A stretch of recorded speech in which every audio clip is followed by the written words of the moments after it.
match-winning effort in history has repeated itself somewhat. Australia into the final. Pakistan cricket team Australia سے semi final میں شکست کے بعد event سے باہر ہو گئی۔ سنسنی سے بھرپور میچ میں رضوان اور فخر کا بلہ چلا، لیکن بالرز 177 رنز کے ہدف کا دفاع نہ کر سکے۔ کینگروز 11 نے T20 ورلڈ کپ کے فائنل میں جگہ بنا لی ہے۔ آپ سن رہے ہیں وائس آف امریکہ اردو کی ویکلی ہائی لائٹس اور میں ہوں عدیل احمد۔ پاکستان اور آسٹریلیا کے درمیان جمعرات کو ہونے والے T20 ورلڈ کپ کے دوسرے سیمی فائنل کی تفصیلات بتائیں گی ماہنور یوسف۔ T20 ورلڈ کپ کے دوسرے سیمی فائنل میں آسٹریلیا نے پاکستان کو 5 وکٹوں سے شکست دے کر فائنل میں جگہ بنا لی ہے۔ پاکستان نے پہلے بیٹنگ کرتے ہوئے مقررہ اوورز میں 4 وکٹوں کے نقصان پر 176 رنز بنائے۔ محمد رضوان نے 67 رنز کی شاندار اننگز کھیلی، جبکہ فخر زمان 55 رنز کے ساتھ ناٹ آؤٹ رہے۔ کپتان بابر اعظم 39، شعیب ملک 1 اور محمد آصف کوئی رن نہ بنا سکے۔ ہدف کے تعاقب میں آسٹریلیا نے جارحانہ آغاز کیا اور سنسنی خیز مقابلے کے بعد 19ویں اوور میں کامیابی سمیٹی۔ کینگروز کی جانب سے میتھیو ویڈ نے شاندار کھیل پیش کیا۔ انہوں نے 17 گیندوں پر 41 رنز کی ناقابل شکست اننگ کھیلی اور مین آف دی میچ قرار پائے۔ آسٹریلیا کی جانب سے ڈیوڈ وارنر نے 49، مچل مارش نے 28 اور مارکس اسٹونس نے 40 رنز بنائے۔ آسٹریلوی ٹیم اس کامیابی کے بعد T20 ورلڈ کپ کے فائنل میں پہنچ گئی، جہاں اس کا مقابلہ اتوار کو نیوزی لینڈ سے ہوگا۔ پاکستان کی شکست پر گرین شرٹس کے بعض مداح مایوس نظر آئے، لیکن کچھ نے ٹیم کی مجموعی کارکردگی کو سراہا اور سوشل میڈیا پر ٹیم کی حوصلہ افزائی بھی کی۔ ہمارے پاکستانیوں کے پر اتنے زیادہ اونچے ہو گئے تھے کہ وہ بھول گئے تھے کہ پاکستان میچ ہار بھی سکتا۔ آسٹریلیا کی پرفارمنس بہت اچھی تھی، انہوں نے بہت اچھا پرفارم کیا اور ظاہر سی بات ہے جب اچھا پرفارم کرو تو جیت آپ کے قدموں میں۔ دونوں نے اچھا پرفارم کیا، بٹ کچھ پوائنٹس ایسے ہوتے ہیں جس میں میچ چینج ہو جاتا ہے، اور وہ آخر کا مومنٹ تھا جس میں ایسا نہیں لیے کیچ ڈراپ کیا اور لگاتار چھکے۔ بس امید تھی کہ پاکستان فائنل کھیلے گا اور ہم پھر آئیں گے انشاءاللہ دیکھنے۔ اینڈ میں وہی حسن علی نے بہت زیادہ رن دے دیا جس کی وجہ سے، اور وہ پریشر میں بھی آ گیا تھا بہت زیادہ، بٹ ان دی اینڈ جو بھی ہے پاکستان سے ہمیں پیار ہے تو اب کیا کر سکتے ہیں۔ جو سب سے اچھی چیز یہ تھی کہ دونوں ٹیمز نے اینڈ تک کھیلا ہے، لیکن we are with them before the match and we are with them after the match. اب آپ کو سنائیں گے کپتان بابر اعظم کی ڈریسنگ روم میں کھلاڑیوں سے گفتگو، جو ٹیم کو دلاسا دینے کے ساتھ ساتھ انہیں آئندہ میچز میں غلطیاں نہ دہرانے پر زور دے رہے ہیں۔ پین سب کو ہے، سب کو دکھ ہے کہ ہم نے کہاں غلط کیا اور کہاں پہ ہمیں اچھا کرنا چاہیے تھا۔ یہ ہم کی کوئی بھی نہیں بتائے گا، سب کو پتہ ہے، لیکن اس سے ہم نے سیکھنا ہے۔ ہمارا جو یہ ایک یونٹ بنا ہوا نا، یہ ٹوٹے نہ کوئی کسی کے پہ انگلی اٹھائے کہ اس نے ایسے کر دیا، اس نے ویسا کر دیا، اس نے یہ کر دیا، اس نے وہ کر دیا۔ ہم نے ایز اے ٹیم نہیں اچھا کھیلا، کوئی کسی پہ انگلی کوئی نہ اٹھائے، ٹھیک ہے؟ اور سارے پازیٹیو بات، کوئی نیگیٹو ہار گئے، ہاں ہار گئے کوئی مسئلہ نہیں، لیکن سیکھیں گے، اس سے سیکھیں گے یہی آگے جو آگے تھی کرکٹ، اس میں یہ چیزیں نہیں ہم دہرائیں گے۔ جو کہتے ہیں نا ایفرٹ ہمارے ہاتھ میں ہے اور وہ ہم کریں گے، رزلٹ ہمارے ہاتھ میں نہیں ہے، وہ رزلٹ خود آئیں گے جب آپ ایفرٹ کرتے رہیں گے نا، رزلٹ ہمارے ہاتھ میں آتے رہیں گے، ٹھیک ہے؟ مجھے پتا سب کو دکھ ہے، لیکن یہ تھوڑی دیر تک، اس کے بعد ٹھیک ہے سوچو کہ ہم کہاں غلط تھے اور کہاں ہم اچھا کر سکتے تھے، تو کوئی گرے نظر نہ آئے، ایک دوسرے کو اٹھاؤ، بیک اپ، یہی ٹائم ہوتا ہے ایک دوسرے کو اٹھانے کی، کھینچنا کسی نے نہیں ہے۔ میں آپ کو پھر میں جس سے بھی میں نے سن لیا نا، تو وہ پھر میں کچھ اور بات کروں گا، اس سے کوئی بھی کسی کے بارے میں کوئی بات نہیں کرے گا۔ اچھا جس طرح چلتا آ رہا ہے ویسا ماحول رکھو، ایک دوسرے کو اٹھاؤ اور انجوائے کرو، سیکھو۔ Wish you all the best, thank you. یہ تو تھی T20 ورلڈ کپ میں ہونے والی پیش رفت، جس نے ان دنوں پورے پاکستان کو کرکٹ فیور میں مبتلا کر رکھا ہے۔ اب چلتے ہیں اس ہفتے کی پاکستان کی سب سے بڑی خبر کی طرف، جو ہے حکومت پاکستان اور کالعدم تحریک طالبان کے درمیان جنگ بندی پر ہونے والا اتفاق اور سپریم کورٹ میں آرمی پبلک اسکول پر حملے کے کیس میں وزیر اعظم عمران خان کی پیشی۔ تفصیلات بتا رہے ہیں اسد صہیب۔ پاکستان کی حکومت کی جانب سے کالعدم تحریک طالبان پاکستان کے ساتھ مذاکرات اور 1 ماہ کی عارضی جنگ بندی پر پاکستان میں ملے جلے رد عمل کا اظہار کیا جا رہا ہے۔ پاکستان کے وفاقی وزیر اطلاعات فواد چودھری نے پیر کو تصدیق کی تھی کہ کالعدم تحریک طالبان اور حکومت کے درمیان جاری مذاکرات کے دوران فریقین جنگ بندی پر اتفاق کر چکے ہیں۔ ملک کی قومی سلامتی کمیٹی کے پیر کو ہونے والے اجلاس کے بعد ذرائع ابلاغ کے نمائندوں سے بات چیت کرتے ہوئے فواد چودھری کا مزید کہنا تھا کہ ٹی ٹی پی سے بات چیت آئین پاکستان کے تحت ہو رہی ہے، جس میں متاثرہ علاقوں کے افراد کو نظر انداز نہیں کیا جائے گا اور انہیں مکمل اعتماد میں بھی لیا جا رہا ہے۔ مذاکرات کی پیش رفت کو سامنے رکھتے ہوئے سیز فائر یعنی فائر بندی میں توسیع ہوتی جائے گی۔ ان مذاکرات میں افغانستان کی اتھارٹیز انہوں نے سہولت کار کا کردار ادا کیا ہے۔ تحریک طالبان پاکستان کے ترجمان نے بھی حکومت کے ساتھ 1 ماہ کی جنگ بندی پر اتفاق کی تصدیق کی ہے۔ ان کے بقول مذاکرات جنگ کا حصہ ہیں اور دنیا کی کوئی طاقت اس کا انکار نہیں کر سکتی۔ ادھر پشاور کے آرمی پبلک اسکول میں دسمبر 2014 کو ہونے والے اندھوناک حملے میں ہلاک ہونے والے بچوں کے لواحقین اور اپوزیشن جماعتیں ٹی ٹی پی کے ساتھ مذاکرات پر تحفظات کا اظہار کر رہی ہیں۔ لواحقین کی تنظیم کے صدر فضل خان ایڈوکیٹ کا کہنا ہے کہ یہ معاہدہ ان شہداء کے خون سے غداری کے مترادف ہے جنہوں نے گزشتہ 15 برسوں کے دوران اپنی جانوں کا نذرانہ پیش کیا۔ پاکستان پیپلز پارٹی کے چیئرمین بلاول بھٹو زرداری نے حکومت اور ٹی ٹی پی کے درمیان ہونے والے معاہدے پر شدید تنقید کی ہے۔ جہاں ٹی ٹی پی سے مذاکرات کی بات ہو یا ٹی ایل پی کا معاہدہ کی بات ہو، یہ سارے ایشوز یونیلیٹرل ڈیسیژنز نہیں ہو سکتے ہیں۔ پارلیمان، نیشنل اسمبلی، سینٹ کے اپروول کے بغیر ان پہ کوئی پالیسی نہیں بن سکتا۔ ادھر بدھ کو سانحہ آرمی پبلک اسکول ازہود نوٹس کیس کی سماعت کے دوران سپریم کورٹ آف پاکستان نے وزیر اعظم عمران خان کو طلب کر کے 4 ہفتوں میں سانحہ کے ذمہ داروں کا تعین کرنے کی ہدایت کی ہے۔ عدالت میں پیشی کے دوران وزیر اعظم عمران خان نے یقین دلایا کہ اس ملک میں کوئی مقدس گائے نہیں ہے، عدالت جس کے خلاف کہے گی کارروائی کریں گے۔ خیال رہے کہ آرمی پبلک اسکول کے متاثرہ والدین نے اس وقت کے chief of army staff general Raheel Sharif, D G I S I general Zaheer ul-Islam, وزیر داخلہ چودھری نثار علی خان اور وزیر اعلیٰ خیبر پختونخوا پرویز خٹک کو واقعے کا ذمہ دار قرار دیتے ہوئے کارروائی کا مطالبہ کیا تھا۔ اسد صہیب، اردو VOA، لاہور۔ آپ سن رہے ہیں وائس آف امریکہ اردو کا پوڈ کاسٹ۔ آگے چل کر آپ کو بتائیں گے امریکہ نے غیر ملکی سیاحوں کے لیے اپنے دروازے کھول دیے، لیکن اس سے قبل آپ کو سنائیں گے لاہور کے ایک ایسے قہوہ خانے کی داستان جہاں اب طلبہ کو علم کی دولت سے مالا مال کیا جا رہا ہے۔ سنیے ضیاء الرحمان کی رپورٹ۔ باغ منشی لدھا کی گلی نمبر 4 میں قائم لرننگ ہب جس عمارت میں قائم کیا گیا ہے وہ پہلے ایک قہوہ خانہ تھا۔ یہاں بچوں اور بچیوں کے لیے الگ الگ جماعتیں ہیں۔ لرننگ ہب صبح 10 بجے اپنا کام شروع کرتا ہے۔ یہاں طالب علموں کے لیے کوئی یونیفارم نہیں ہے۔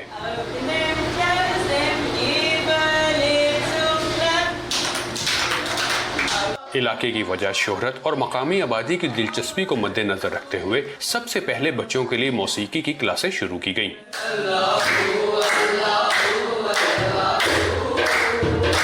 استاد کے سکھانے کے طریقہ کار اور موسیقی کا نام سن کر طالب علموں کا اضافہ ہوتا چلا گیا۔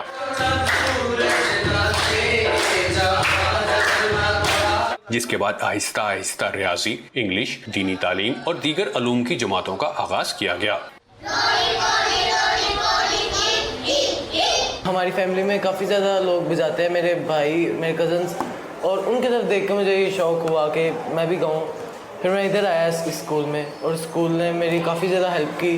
میں یہاں اپنی باقی کلاسز بھی لیتا ہوں اور یہاں پہ میوزک بھی سیکھتا ہوں۔ میں پڑھتی اس لیے ہوں کہ مجھے ڈاکٹر بننا ہے۔ میں بڑی ہو کے کرونا وائرس کو ہٹاؤں گی۔ لرننگ ہب سے منسلک اساتذہ کا کہنا ہے کہ بڑے بچوں کو پڑھانے میں اس وقت دشواری پیش آتی ہے جب وہ اپنے گھروں سے ایسی بہت سی غیر اخلاقی سرگرمیاں سیکھ چکے ہوتے ہیں جو معاشرے میں معیوب سمجھی جاتی ہیں۔ علاقے میں بچیوں کو کم عمری میں فروخت کر دینا اور ان کو جسم فروشی پر مجبور کرنا اب بھی جاری ہے، لیکن مخیر حضرات کی مدد سے چلنے والے لرننگ ہب نے ان بچوں کو ایک نئی زندگی سے روشناس کروانے کا کام جاری رکھا ہوا ہے۔ ایک سسٹم جو ہے جس میں ٹریفکنگ بھی ہے، براٹلز بھی ہیں، ڈرگ ایڈکشن بھی ہے، بہت سی اور چیزیں ہیں، وہ وہاں پہ شروع ہو گیا۔ کچھ بچے ایسے ہیں جو ناچنے والی جو ہیں ان کے بچے ہیں، تو اس وجہ سے اسکول نہیں جا سکتے. انیشلی تو اس ایک فیملی کی وجہ سے جن کے بچوں کو ہم نے کہا تھا کہ ہم تعلیم دلائیں گے, ان کے لیے آئے, اور پھر سلسلہ بڑھتا گیا وہاں سے. یہ وہ جگہ ہے جہاں پہ کئی ایسے بچے ہیں جن کو ہم نے ان کے ماں باپ سے ہی بچا کے رکھنا ہے, یا جو ایک سب سے محفوظ چیز آپ کا گھر ہے وہی ان کے لیے سیف نہیں ہے. لرننگ ہب ایک ایسا ادارہ ہے جہاں پر بچوں کو دینی تعلیم اور دنیاوی تعلیم کے ساتھ ساتھ ان کی دلچسپی کے علوم اور ہنر سکھائے جاتے ہیں تاکہ وہ معاشرے کے دیگر بچوں کی طرح خود اعتمادی کے ساتھ رہ سکیں. Zia ur Rahman, voice of America, Lahore. Pakistan میں بار بار ڈالر کی قیمت کیوں بڑھتی ہے اور پاکستانی روپے کی قدر میں استحکام کیوں نہیں؟ ڈالر بڑھنے کا مہنگائی میں اضافے سے کیا تعلق ہے؟ یہ وہ سوالات ہیں جن کے جواب ان دنوں مہنگائی سے پریشان ہر پاکستانی جاننا چاہتا ہے. ان سوالوں کے جواب لائے ہیں محمد ثاقب, جنہوں نے معاشی ماہرین ظفر پراچا اور سمیع اللہ طارق سے گفتگو کی ہے. پچھلے 3 سے 4 ماہ میں تقریباً ڈالر کا ریٹ ہمارے ہاں 17-18 روپے بڑھ گیا ہے, جس کو ہم اگر پرسنٹیج میں دیکھیں تو وہ 10 سے 11% ہے. پاکستان کی معیشت بیس ہی ڈالر کے اوپر کرتی ہے. افغانستان سے بھی ہمیں ایکسیس ڈالر آتے تھے کیونکہ افغانستان میں جو ہے وہ یہ تھا کہ امریکی ڈالر آ رہا تھا, کیونکہ وہ جو ہے ان کی ساری جو گورنمنٹ ہے وہ فنڈ ہو رہی تھی یو ایس گورنمنٹ سے, تو ظاہر ہے وہ ڈالر بھی جو ہے چونکہ افغانستان میں کھانے پینے کا سب سامان یہاں سے جا رہا تھا, دودھ ہے, پانی ہے, یا ایون کھانے پینے کی اور اشیاء ہیں, تو اس کی وجہ سے وہ ڈالر کا فلو ہمیں یہاں پہ انفلو ملتا تھا. اب اس کی جگہ ہمارا جو ہے وہ کچھ آؤٹ فلو ہی ہو رہا ہے کیونکہ وہاں پہ ڈالر اب آ نہیں رہا ہے, تو وہاں پہ جو پاکستانی روپیہ اتنے زمانے کا جو پڑا ہوا تھا اس کے اگینسٹ یہاں سے ڈالر جا رہا ہے, تو اس وجہ سے جو ہے وہ اب تھوڑا سا ہمیں پریشر فیل ہو رہا ہے. آپ سمجھیں ڈالر جو ہے نا مہنگائی کی ماں ہے, کیونکہ ہم امپورٹ بیس کنٹری ہیں. سب سے پہلے پیٹرول مہنگا ہوا, پیٹرول مہنگا ہوا تو ہر چیز مہنگی ہو گئی, ٹرانسپورٹیشن, آپ کے بجلی, cost of construction, cost of production, ہر چیز مہنگی ہو جائے گی. کھانے کا تیل ہے, بجلی کی قیمتیں وہ ڈالر سے لنکڈ ہوتی ہیں. ایون اگر ہم جو ہماری روزمرہ کی اشیاء ہے ان میں سے بھی کچھ چیزیں ہیں جو کہ پیریٹی کے حساب سے چلتی ہیں, جیسے چینی وغیرہ اس وقت درآمد ہو رہی تھی, تو ان کی قیمتوں میں فرق پڑ سکتا ہے. لیکن بہرحال جو یہ قیمتیں یعنی پیٹرول, LNG, ایون کوئلے کی, اور ان چیزوں کی قیمتوں میں ڈیفینیٹلی اضافہ پیٹرول ڈالر کی قیمت کے ساتھ فوراً ہو جاتا ہے. تو اس وقت بھی اگر گورنمنٹ کی کوئی IMF کے ساتھ کمٹمنٹ نہیں ہے اور کمٹمنٹس کی طرح الیکٹریسٹی چارجز, واٹر چارجز اور ریونیو وغیرہ, ٹیکسز, اگر اس کے اندر یہ شرط ہے ڈیویلیو کرنے کی تو یہ ڈالر واپس نہیں جائے گا. اور اگر ان کی کنڈیشن نہیں ہے تو یہ ڈالر میں سمجھتا ہوں اگلے 2-3 مہینے میں واپس اپنی جگہ چلا جائے گا. ماہرین کا کہنا ہے کہ کسی بھی ملک کی کرنسی کی قدر میں کمی اس ملک کی کمزور ہوتی ہوئی معیشت کی علامات میں سے ایک ہے, اور اس کا حل اسی میں پوشیدہ ہے کہ اس ملک کی درآمدات برآمدات کے مقابلے میں کم ہو, یعنی دوسرے الفاظ میں اس ملک کے اخراجات اس کی کمائی کے مقابلے میں کم ہو.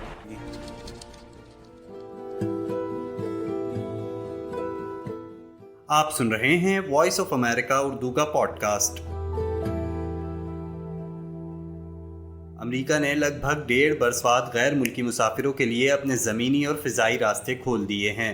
امریکہ کے اس فیصلے کے بعد مسافروں کی تعداد میں غیر معمولی اضافے کی توقع ہے, لیکن امریکہ آنے والوں کو اب بھی کئی چیزوں کا خیال رکھنا ہوگا. وہ چیزیں کیا ہیں, بتا رہے ہیں آفتاب بوڑکا.